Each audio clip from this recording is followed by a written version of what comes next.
Assalamualaikum warahmatullahi wabarakatuh. Waalaikumsalam warahmatullahi wabarakatuh. Terima kasih teman-teman. Kita akan menggerakkan sekolah-sekolah dengan yang namanya organisasi penggerak. Dan itu adalah episode keempat kita. Program organisasi penggerak. Teman-teman, kita tahu bahwa sudah hampir 20 tahun Indonesia masih belum berhasil meningkatkan hasil belajar siswa. Berdasarkan hasil PISA kita, memang belum memadai level peningkatan yang seharusnya terjadi.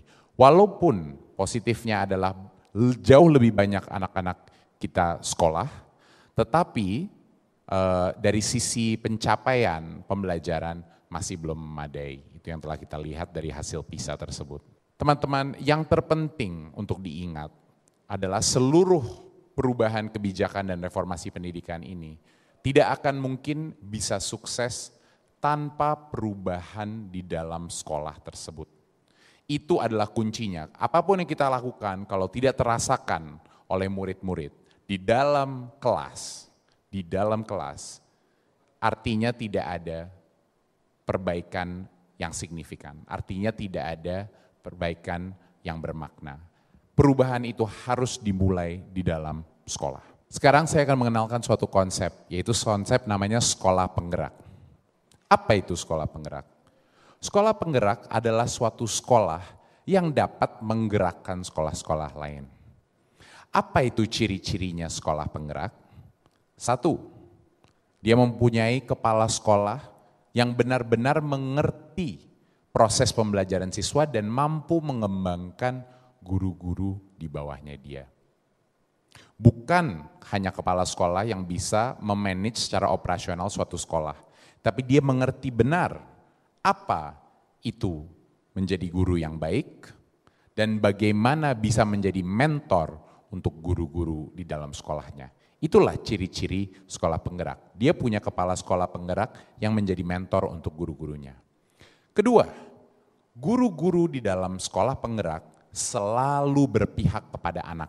Dan dia tahu setiap anak itu berbeda. Sehingga dia mengajar pada level yang tepat untuk anak itu, yang pas untuk anak-anak itu. Itu ciri-cirinya guru, yaitu ciri-cirinya guru penggerak.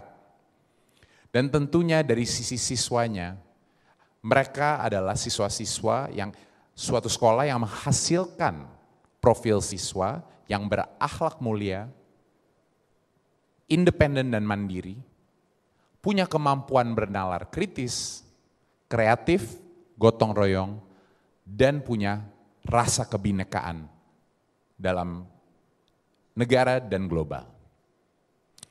Dan yang terakhir adalah ciri-ciri daripada sekolah penggerak adalah komunitas di sekeliling sekolah itu mendukung proses pendidikan di dalam kelas. Dari orang tua sampai tokoh masyarakat, pemerintah setempat, semuanya mendukung kualitas belajar siswa.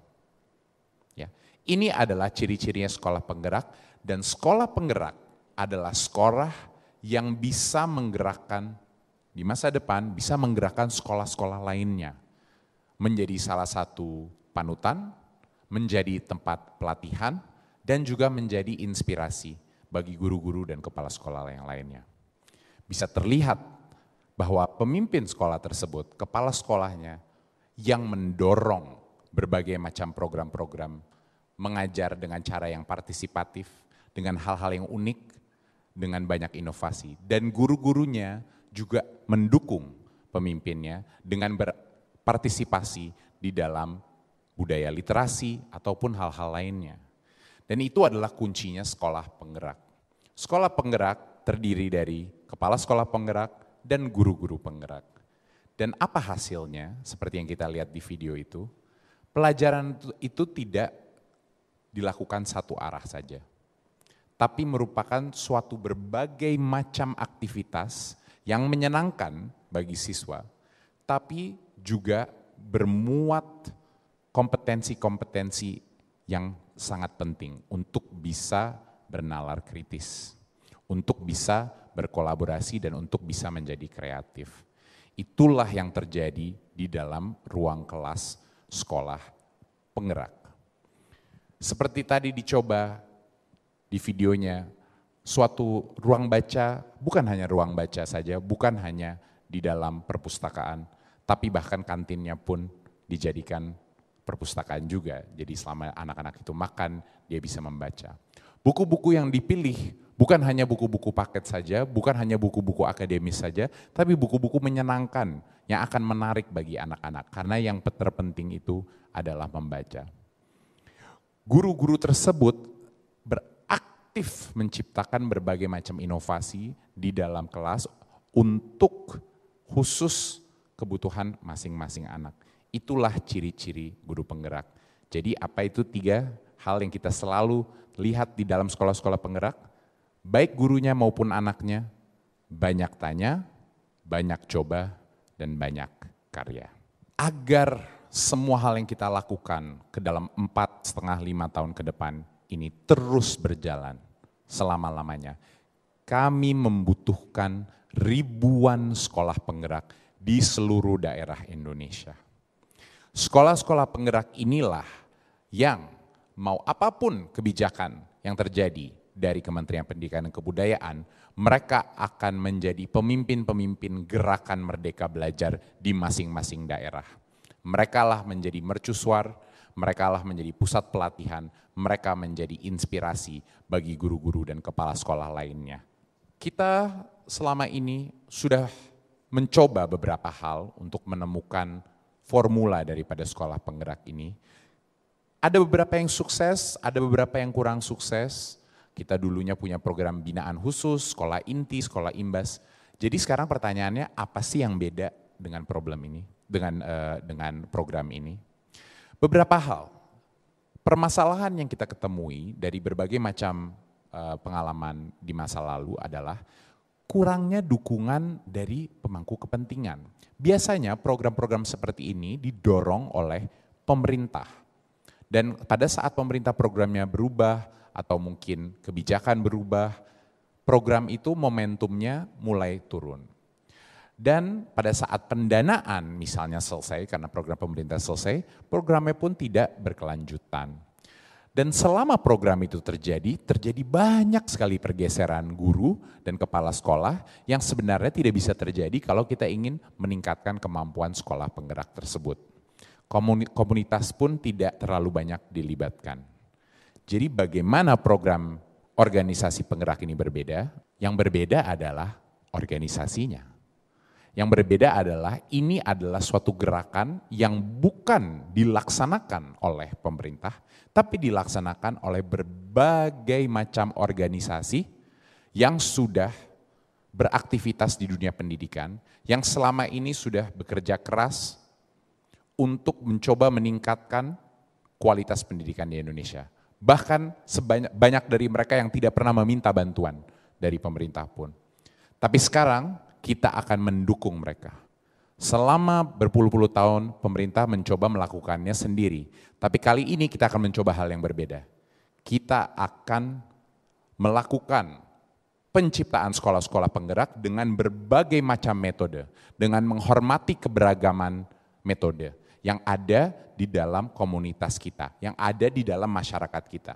Jadi inilah saatnya untuk organisasi-organisasi penggerak untuk bangun dan membantu bukan hanya pemerintah tapi membantu Indonesia.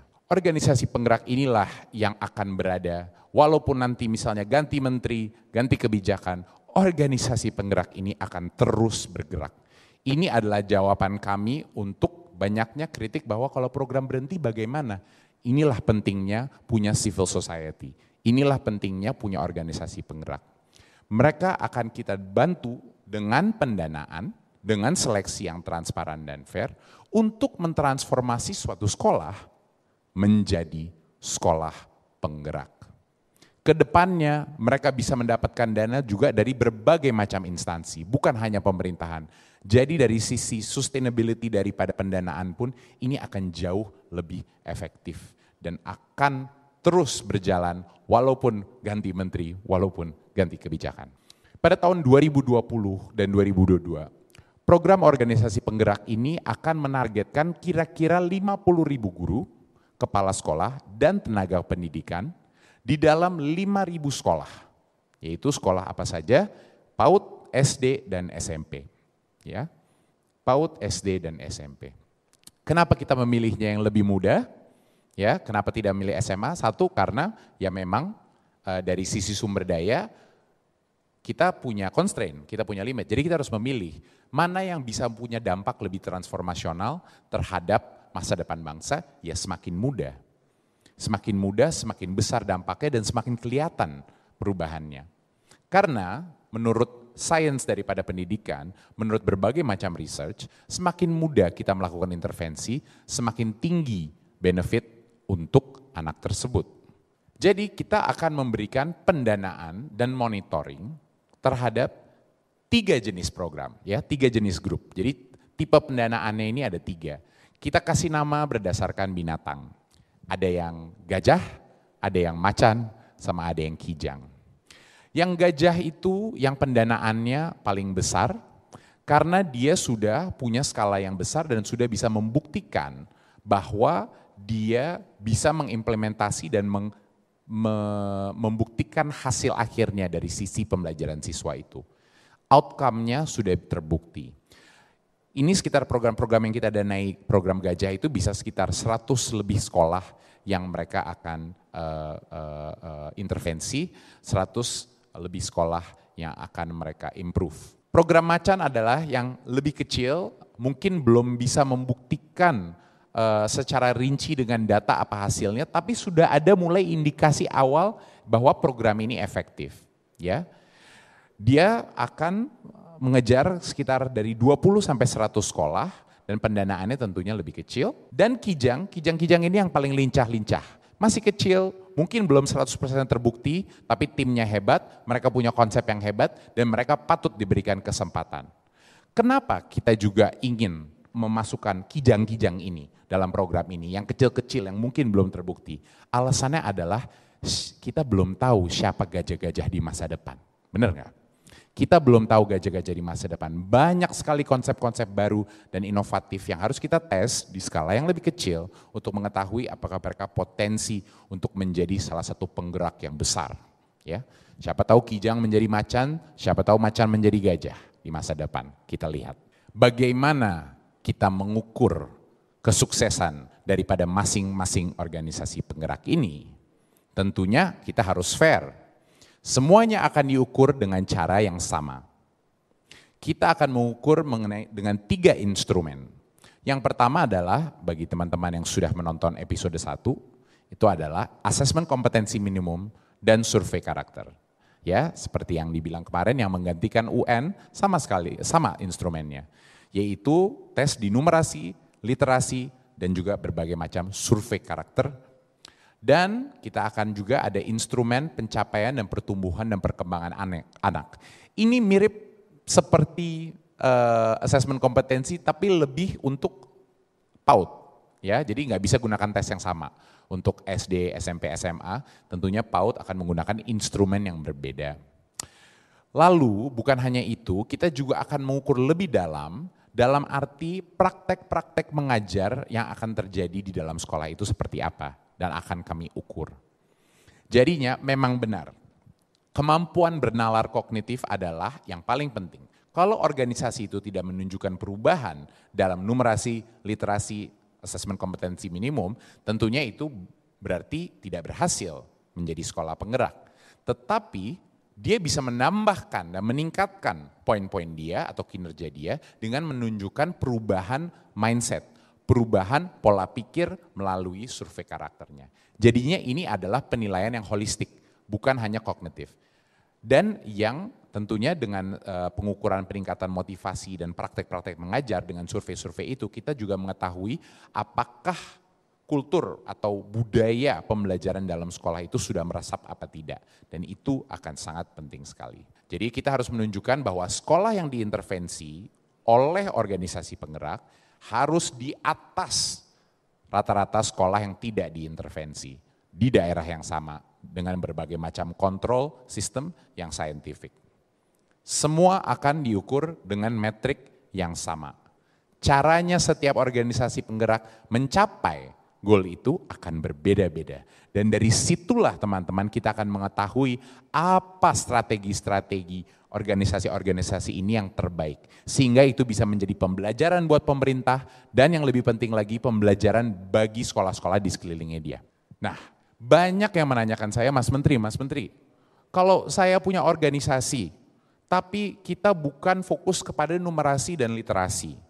Jadi kita ini fokus kepada misalnya menurunkan intoleransi di dalam sekolah. Misalnya untuk menurunkan wabah bullying dan lain-lain. Kami ada konsep sekolah bermain senang, tapi belum tentu akan berdampak kepada kompetensi numerasi dan literasi. Bagi organisasi-organisasi seperti itu, masih bisa bergabung, tapi harus bergabung dengan cara koalisi. Harus gotong royong, bergabunglah dengan satu organisasi yang memang sudah ingin bergabung program ini, dan bisa bekerja sama sehingga pendekatan kepada sekolahnya itu holistik. Ya, jadinya kami sangat menganjurkan organisasi-organisasi itu bergabung untuk menjadikan suatu koalisi yang holistik untuk melaksanakan intervensi-intervensi untuk mencetak sekolah-sekolah penggerak. Ini suatu hal yang sangat penting, jadi mohon bukan hanya gotong royong antara pemerintahan dan organisasi di swasta dan non-profit, tapi juga harus ada kolaborasi di antara organisasi juga. Sebenarnya tujuannya ini apa semua ini? Kalau tujuan daripada sekolah penggerak tidak terlihat hasilnya di dalam profil siswa-siswinya, berarti itu artinya tidak berguna. Jadi kita sebenarnya mau menciptakan manusia seperti apa? Sekolah penggerak ini harus menciptakan manusia seperti apa? Ada 6 profil pelajar Pancasila. Ada 6 profil pelajar Pancasila. Yang pertama adalah berakhlak mulia. Dia mengerti apa itu moralitas. Dia mengerti apa itu keadilan sosial. Dia bisa mengerti spiritualitas. Dan dia mengerti apa dan dia punya rasa cinta. Cinta kepada agama, cinta kepada sesama manusia, cinta kepada alam.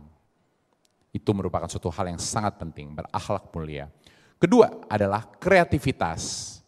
Dia punya kemampuan untuk bukan hanya memecahkan masalah, tapi untuk menciptakan hal-hal secara proaktif, secara independen, untuk menemukan cara-cara yang lain dan berbeda, untuk bisa berinovasi dalam sehari-harinya. Ketiga, dia harus tahu cara gotong royong. Dia harus tahu cara berkolaborasi dan bekerja sama dengan sesama muridnya dan pada saat dia keluar di laut terbuka dengan sesama manusia. Karena tidak akan ada pekerjaan atau aktivitas yang tidak membutuhkan gotong royong, tidak membutuhkan kolaborasi. Apalagi di era industri 4.0. Kolaborasi menjadi jauh lebih penting lagi. Sekarang aja udah penting. Bayangkan di masa teknologi yang semakin berubah cepat. Keempat adalah kebinekaan global. Ini adalah perasaan menghormati keberagaman. Ini adalah toleransi terhadap perbedaan. Ini juga artinya dia bisa menerima dan menghormati keperbedaan tanpa rasa judgment, tanpa menghakimi, dan tidak merasa dirinya dia atau grupnya dia atau kelompoknya dia lebih baik dari yang lain. Itu artinya kebinekaan global. Dan bukan hanya di level Indonesia sebagai negara dia, tapi juga dalam tingkat dunia. Dalam tingkat dunia. Karena dunia ini menjadi semakin kecil, informasi dan pengetahuan menjadi semakin besar, bisa diakses dimanapun, sehingga kebinekaan global itu menjadi suatu hal yang penting dan harus menjadi aspirasi sistem pendidikan kita. Karena kita akan bersaing di masa kini dan masa depan, kita akan bersaing di panggung dunia, bukan hanya di Indonesia. Yang kelima adalah bernalar kritis, ini adalah asesmen kompetensi yang kita tes, kemampuan beranalisa, kemampuan memecahkan masalah-masalah yang real, kemampuan untuk berpikir secara kritis dan menimbang berbagai macam solusi untuk suatu permasalahan. Dan yang terakhir adalah kemandirian. Seberapa independen siswa-siswi kita? Apakah mereka terdorong dengan motivasi di dalam hatinya dia? Apakah harus terus didorong dari luar atau eksternal? Kemandirian bertumpu dari yang namanya growth mindset, yaitu suatu filsafat bahwa saya ini bisa menjadi lebih baik kalau saya terus berusaha. Sehingga saya ingin terus mencari informasi lebih banyak, saya harus bekerja keras karena saya bisa menjadi lebih baik.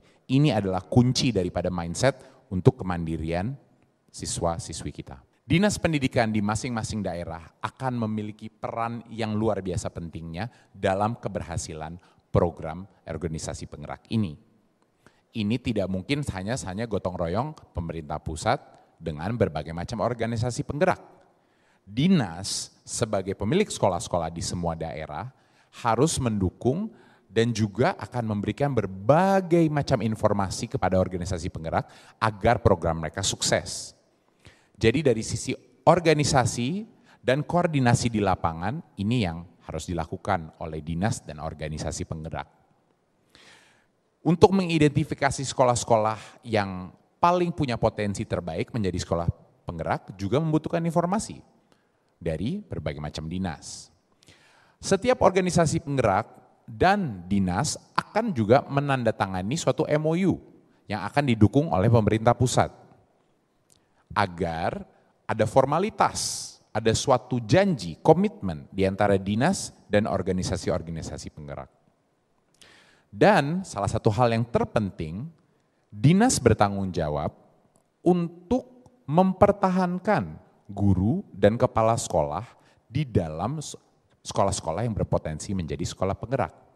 Kalau berbagai macam organisasi penggerak ini sudah berusaha dengan usaha yang begitu besar untuk melakukan transformasi kepada sekolah itu, kalau guru-gurunya dipindah lagi, kalau kepala sekolah dipindah, ya semua itu akan sia-sia. Kita tidak akan bisa menciptakan budaya pembelajaran di dalam sekolah yang bisa nantinya menjadi suatu contoh untuk sekolah-sekolah lain.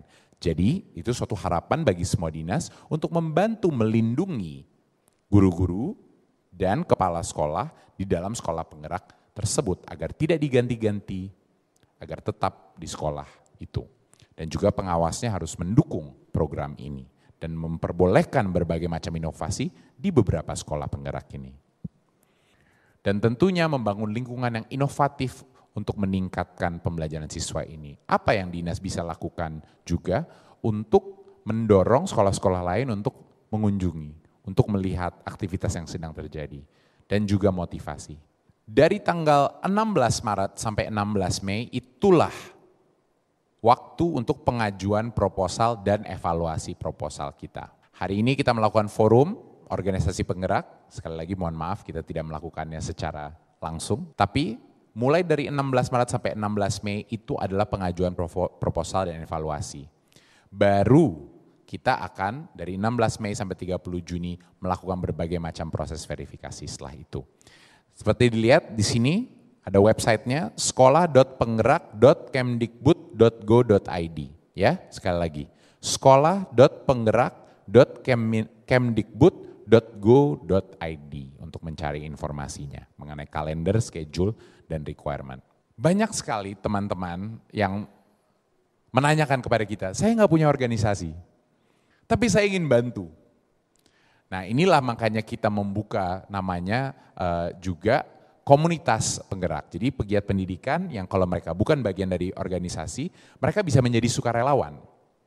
Dan sukarelawan itu akan kami bantu matchmaking dengan organisasi penggerak tersebut untuk meningkatkan kapasitas mereka dan juga menemukan apa yang cocok dengan passion mereka. Jadinya bagi teman-teman yang sudah meregistrasi, terima kasih, kita senang banget mendapat begitu banyaknya sukarelawan. Nanti akan kami bantu fasilitasi untuk menemukan organisasi yang tepat untuk Anda, agar dampaknya bisa lebih besar. Nah, satu hal yang saya sangat tertarik untuk bisa mengumumkan bahwa sebenarnya setiap organisasi penggerak akan menjadi secara otomatis salah satu program yang disetujui oleh Kemendikbud untuk menjadi 1 semester ataupun 2 semester kampus merdeka.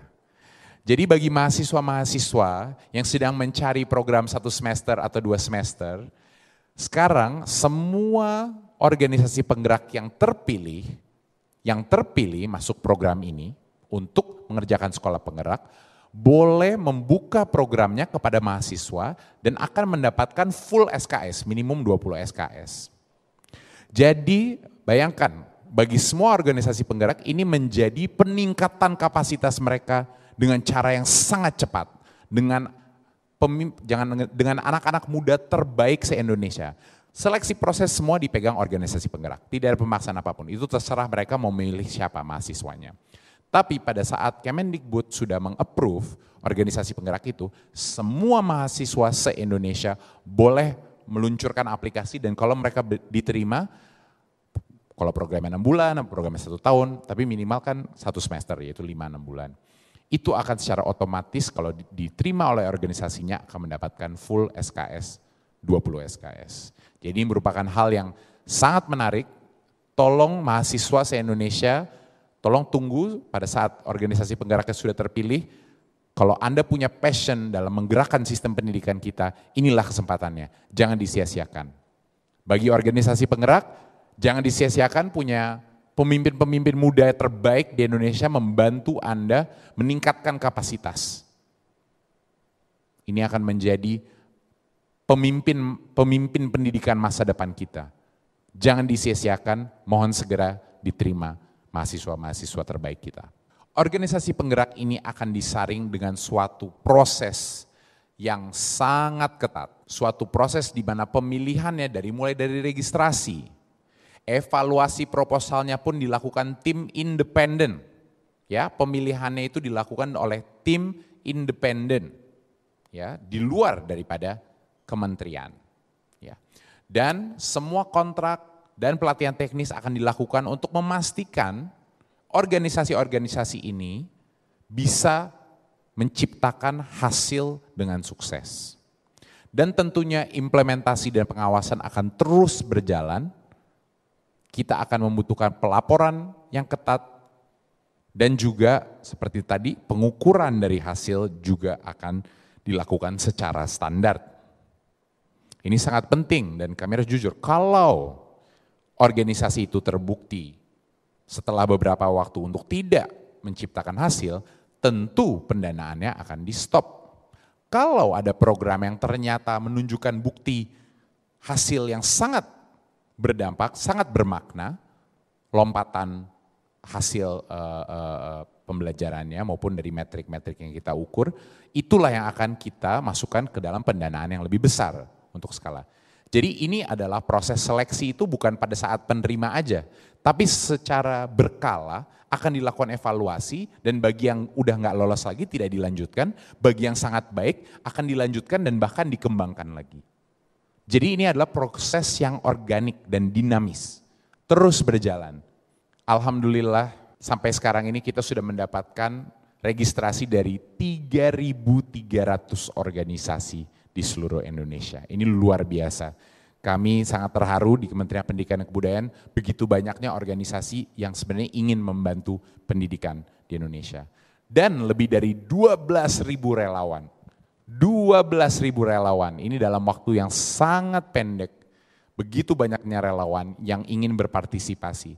Jadi ini mungkin menunjukkan suatu indikasi awal bahwa program Merdeka Belajar ini paling tidak menimbulkan suatu semangat yang baru.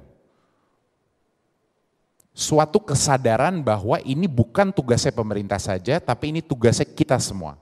Dan karena itu saya ucapkan terima kasih bagi semua yang sudah meregistrasi. Sekarang bayangkan, sekolah-sekolah penggerak ini tumbuh mekar di masing-masing pulau, di masing-masing daerah di Indonesia. Menjadi panutan, menjadi mercusuar, menjadi sumber inspirasi untuk sekolah-sekolah lain. Inilah yang namanya gotong royong, inilah yang namanya Merdeka Belajar. Terima kasih, Wassalamualaikum warahmatullahi wabarakatuh.